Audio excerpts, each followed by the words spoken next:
Est-ce que la naïveté est un manque d'intelligence ou un manque de conscience? À coup sûr, c'est un manque de conscience. Sans aucun doute, c'est un manque de conscience. Et la conscience, c'est un actif que tu acquiers seulement par la base de l'expérience. Ouais. C'est un actif que tu acquiers seulement par l'empirisme, c'est-à-dire quand tu touches aux faits. Un enfant est naïf parce qu'il n'a pas encore acquis la conscience, il n'a pas encore acquis l'expérience. Donc c'est pour ça que quand tu lui dis ne mets pas la main au feu, il le fera jusqu'à ce qu'il ait compris que Le feu brûle. le feu brûle. Et cela n'arrive que par l'expérience.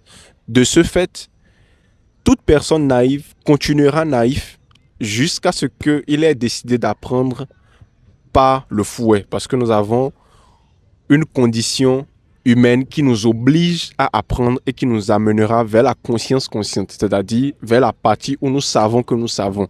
Parce que tu peux ignorer que tu sais. Tu peux aussi savoir que tu ignores. Mais il y aura un moment où tu sauras que tu sauras. Et à partir de ce moment-là, tu ne pourras pas et tu ne te permettras pas de faire d'erreur. Et c'est vers ce niveau-là que l'expérience humaine nous amène. Donc, dire que quelqu'un est naïf par faute d'intelligence, c'est faux.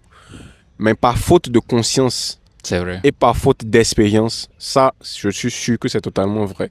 Donc, pour aider quelqu'un de naïf, il faudrait déjà lui donner des conseils jusqu'à un juste point. Mais il faudrait aussi Le laisser expérimenter la vie dans sa pleine conscience, dans sa pleine entièreté en fait. Ouais. Parce qu'en réalité, par moment, la naïveté, elle part quand tu commences pas à subir la vie, au fait. Tu commences pas à prendre conscience de beaucoup de choses qui sont totalement différentes de ce que tu pensais être. Et ça t'ouvre les yeux sur une nouvelle perspective de comment tu dois commencer à voir le monde tel qu'il est et non de la manière dont tu pensais qu'il est. Exactement.